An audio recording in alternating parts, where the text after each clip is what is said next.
ক্লাবে খোলা পিঠ জামা, হাতে আঁকা কি যেন দেখাচ্ছে আর ফিস ফিস করে হাসাহাসি করছে। ক্যামেরা দেখে নিজেকে লুকানোর চেষ্টা।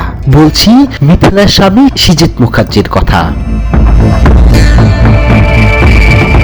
পরিচালক সৃজিত মুখার্জিকে নিয়ে দর্শকের মনে কৌতূহলের শেষ নেই। তার পরিচালিত ছবি যেমন আলোচনা হয়, তেমনি আবার পরিচালকের ব্যক্তিগত জীবন নিয়েও দর্শকের মনে নানান প্রশ্ন। সৃজিতের সঙ্গে তার স্ত্রী রাফিয়াত রশিদ মিথিলার সম্পর্ক নিয়ে নানান জনের নানান মত। এমন পরিস্থিতিতে সৃজিতের সঙ্গে বিদেশি অভিনেত্রী আলেকজান্দ্রা টেইলরের একটি ভিডিও পরিচালকের দাম্পত্য আর প্রেম নিয়ে জল্পনা উস্কে দিয়েছে। সাম্প্রতিক একটি ফিল্ম পার্টিতে ফিল্মবন্দী হন দুজনে। তারপর থেকেই ফিসফাস। তবে কি পরিচালকের জীবনে আবারও উকি দিচ্ছে বসন্ত? যদিও এই ভাবনা থেকেই নস্যাৎ করে দিয়েছেন পরিচালক নিজেই। প্রচন্ডই নির্লজ্জ।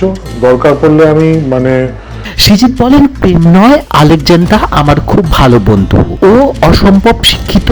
আমরা দুজনেই সাপ ভালোবাসি। সেই থেকে আমরা সাপ নিয়ে দুজনেই খেলাধুলা করি ও গবেষণা করি। মিথিলা প্রসঙ্গে সৃজিত বলেন, আলেকজান্ড্রা মিথিলার চেয়ে বেশ শিক্ষিত। ওর সঙ্গে মিথিলাকে মাপা যাবে না। সবাই ভালো থাকুন। অল অফ মাই লাভ। আমি তোমাদের খুব ভালোবাসি। যদিও সে কথা প্রকাশ্যে দুজন কেউ স্বীকার করেননি, উল্টো পুরো গুজব বলে উড়িয়ে দিয়েছে। তবে বান্ধবী হিসেবে আলেকজান্দ্রাকে সৃজিতের জীবনে নতুন রং এনে দিয়েছে তা স্পষ্ট।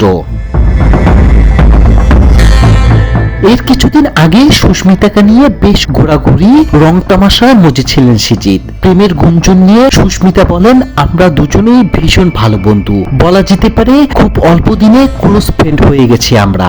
এইসব যারা বলছে সেটা নিয়ে আমার সত্যি কিছু বলার নেই। We are really good friends, close friends. So তার থেকে বেশি আর আমি কি বলবো। তবে এসবকে হেসে উড়িয়ে দিয়ে সুস্মিতা আরো বলেন, একজনের সঙ্গে আমার 2.5-3 বছরের সম্পর্ক ছিল। সে ইন্ডাস্ট্রির কেউ না, কিন্তু কেউ কি জানতো আমি কি সেই সম্পর্ক নিয়ে ছবি দিয়েছি, বলেছি কিছু? কারণ সেটা ছিল একান্ত ব্যক্তিগত প্রেম, প্রকাশ করার মতো কিছু নয়। আর বন্ধুত্ব তো লুকিয়ে রাখার কিছুই নয়।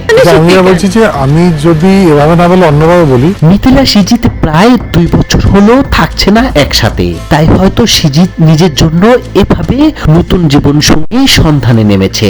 আমরা বাস করছি তো 2025, রাইট? So relax guys. তো ভিউয়ার্স, আপনার কাছে কি মনে হয় সৃজিত মিথিলার সম্পর্ক কি জোড়া লাগবে, নাকি সৃজিত অন্য নারীতে জড়িয়ে পড়বে? তা জানাবেন ভিডিওর কমেন্ট বক্সে। আর চ্যানেলটি ভালো লাগলে অবশ্যই সাবস্ক্রাইব করবেন।